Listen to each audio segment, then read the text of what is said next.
আপনি যদি time pass করার জন্য মাইন্ডলেস কমেডি সিনেমা দেখতে চান তাহলে এই রিভিউটা আপনার জন্য। হ্যালো বন্ধুরা, এখন আমি ওয়াইল্ড ওয়াইল্ড পাঞ্জাব বলে সিনেমাটা রিভিউ করতে চলেছি, যেটি নেটফ্লিক্সে রিলিজ হয়েছে এবং লাভ রঞ্জন এটা গল্পটা লিখেছে এবং প্রডিউস করেছে, ডিরেক্টর অন্য।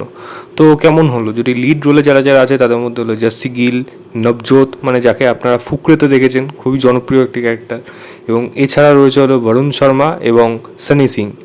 এছাড়া নুসরাত রয়েছে, মানে নুসরাত না, ওর নাম হলো পত্রলেখা রয়েছে, এবং নুসরাতের সাথে আরেকটা মেয়ে ছিল ঈশিতা সম্ভবত ওর নাম, পিয়ার কা পাঞ্চারামাতে ছিল, আরও অন্যান্য আর্টিস্টরা রয়েছে এই সিনেমার মধ্যে। গল্পটা বেশি বড় না, 1 ঘন্টা 45 থেকে 50 মিনিটের মতো বোধ হয় ডিউরেশন।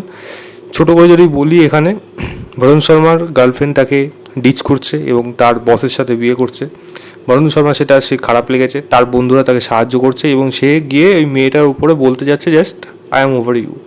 তো এইটা বলার জন্য তারা এক জায়গা থেকে আরেকটা জায়গায় যাচ্ছে।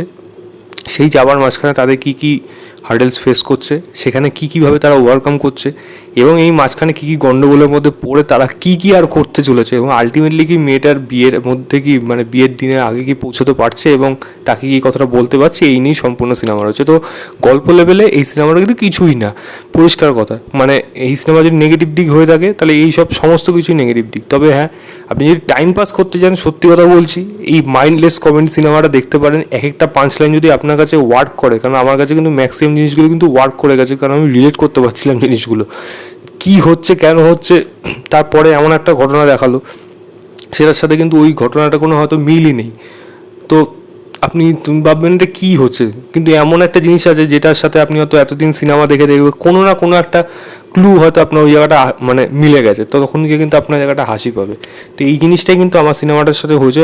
এটা বলবো না সব কটা সিনেমায় হেসেছি, তবে হ্যাঁ অনেকগুলো জায়গা আছে যেখানে কিন্তু বেশ ভালো রকম আমার হাসি পেয়েছে এই সিনেমাটা দেখে। তো টাইম পাস করার জন্য এই সিনেমাটা আপনারা দেখতে পারেন।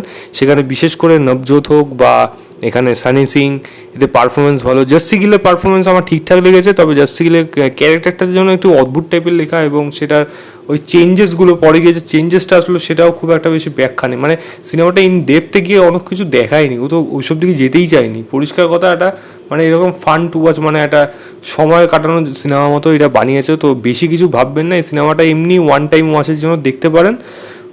মানে কিছু না থাকলে অবশ্যই সেটা অবশ্যই দেখতে পারেন, না অনেক ভালো ভালো কন্টেন্ট আছে সেগুলো দেখবেন। আদারওয়াইজ এই সিনেমার থেকে বেশি কিছু আলাদা বলে না। পত্রলেখা হোক বা ঈশিতা হোক, এদের ক্যারেক্টার তো কীরকম আলাদা। রাজেশ শর্মা রয়েছে একটা ছোট্ট রোলে, একটা জায়গা রয়েছে নবজোতের সাথে ঠাসি একটা চড় মারে, ওটা বিহস, ওটা হাসি পেয়েছে রীতিমতো। তো যাই হোক, এরকম ছোটো ছোটো জায়গা রয়েছে যেগুলো হাসি মোমেন্টগুলো ভালো। গান ঠিকঠাক লেগেছে, যেরকম গান হয়ে থাকে টি সিরিজের যেহেতু, তো সেখানে পুরোনো গান নতুন গান সেগুলো যেরকম রয়েছে সেগুলো শুনতে খারাপ লাগে না।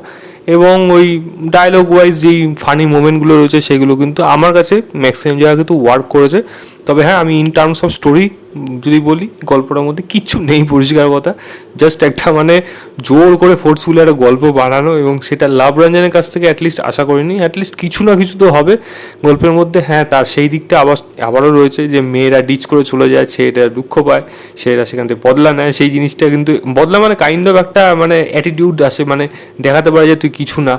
সেই জিনিসটা এই সিনেমার মধ্যে বজায় রেখেছে, কিন্তু গল্পের দিক থেকে এই সিনেমার মধ্যে সেরকম কোনো আহামরি দিক উঠে না আসাতে গল্পটাকে, এই সিনেমাটাকে আমি একটা ভালো সিনেমা বলবো না, একটা টাইম পাস করার জন্য সিনেমা, অ্যাভারেজ সিনেমা হিসাবে আমি বলতে পারি। আদারওয়াইজ আপনারা দেখেই জানাবেন আপনাদের কেমন লাগলো। তো এই ছিল আমার overall review wild wild Punjab বলে সিনেমাটা। ভিডিওটা ভালো লাগলে লাইক, শেয়ার এবং চ্যানেলটাকে সাবস্ক্রাইব করে দেবেন। বাই।